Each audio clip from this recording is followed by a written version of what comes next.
Alors, comment on choisit le bon traiteur dans Libournais? C'est une vraie question, que ce soit pour un mariage, un séminaire d'entreprise ou une grande fête de famille.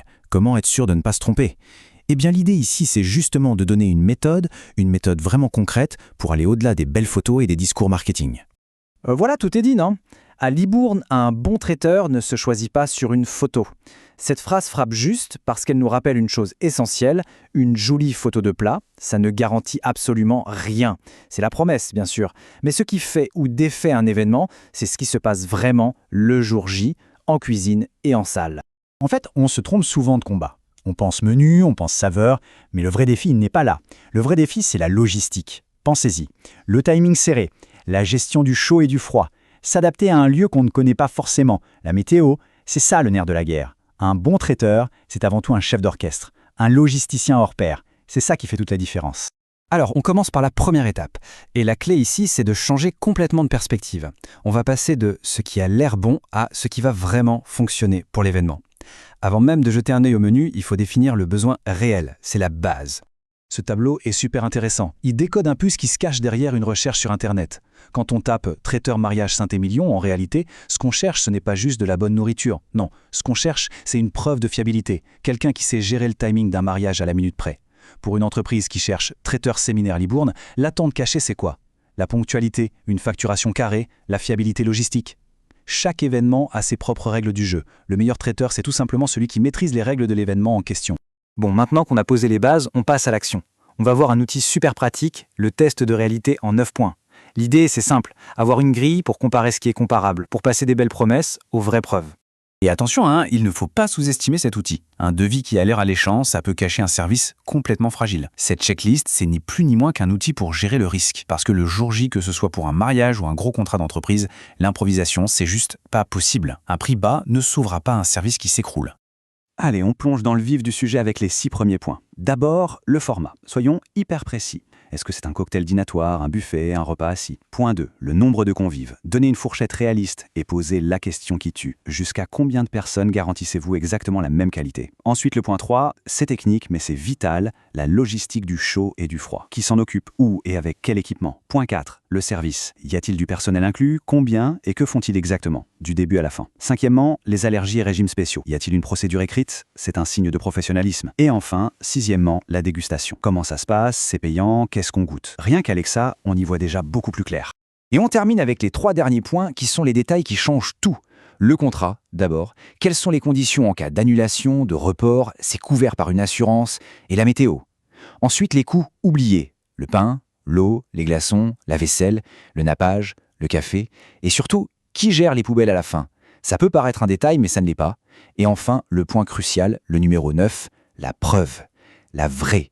Il faut demander à voir des avis, des photos prises pendant de vrais événements, pas en studio, et des exemples de prestations similaires à ce qu'on demande. Ok, tout ça c'est bien beau, mais la question qui brûle les lèvres, c'est « et le prix dans tout ça? Comment tout ça se traduit en euros ?» C'est une excellente question et on va y venir. Mais il faut garder une chose en tête. Un écart de prix, c'est quasiment toujours un écart de prestation. Ici, on a quelques exemples de prix affichés publiquement dans le Libournais. On voit par exemple un brunch de mariage à partir de 25 €. C'est attractif, mais le plus important, c'est la colonne de droite. Quoi clarifier? Pour ce brunch à 25 €, est-ce que les boissons sont comprises, la mise en place, la durée du service, les quantités par personne? Ces prix, à partir d'eux, ce sont des portes d'entrée. Il faut toujours creuser pour savoir ce qu'il y a vraiment derrière. Parfait, on a la méthode, on a des repères de prix.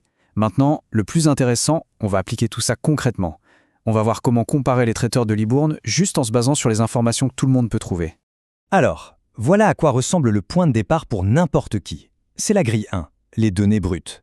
On a quelques noms de traiteurs du coin, leur spécialité affichée, un prêt d'appel, et cet indice de preuve qui se base sur les avis en ligne. Et là, tout de suite, il y a des choses qui sautent aux yeux. Le Nectar Traiteur, par exemple. Non seulement ils ont beaucoup d'avis, mais ils citent un événement de 501 personnes. Ça, c'est une information factuelle, une preuve de capacité. C'est un excellent début. Et maintenant, regardez bien cette deuxième grille. C'est là que la méthode prend tout son sens. On prend les données brutes de la grille 1 et on les filtre avec un besoin précis. Et hop, une shortlist logique apparaît. Besoin d'un brunch de mariage? Authentic Brunch semble tout indiquer. Besoin d'un traiteur pour un très grand mariage avec un service impeccable, le Nectar sort du lot grâce à sa preuve de gestion des grands volumes. Pour un buffet convivial, on pense à Medélis Traiteur. C'est simple, c'est objectif et ça fait gagner un temps fou. On arrive à la dernière ligne droite. La shortlist est faite, on a 2 ou 3 noms en tête, comment trancher? Voici l'outil final, la checklist anti-mauvaise surprise. C'est ce qui va permettre de prendre la décision en toute confiance. Le mode d'emploi est on ne peut plus simple. Il suffit de copier-coller cette liste de questions et de l'envoyer, telle qu'elle, aux traiteurs qui sont sur la shortlist. L'objectif, les forcer à répondre point par point. Comme ça, on obtient des devis qui sont non seulement complets, mais surtout qu'on peut comparer ligne à ligne. C'est la fin des devis flous et des mauvaises surprises. Juste un dernier mot sur cette notion de preuve, parce que c'est vraiment important. Une preuve, ce n'est pas un commentaire qui dit « c'était super bon ». Ça ne veut rien dire. Une vraie preuve, c'est un retour factuel sur des points clés. C'est un client qui écrit noir sur blanc « Les 200 pièces chaudes du cocktail sont arrivées chaudes, la cuisson du veau était parfaite pour les 150 invités, ou le service a été fluide malgré le grand nombre de personnes ». Ce sont ces détails qui prouvent la maîtrise. Le reste, c'est de la littérature.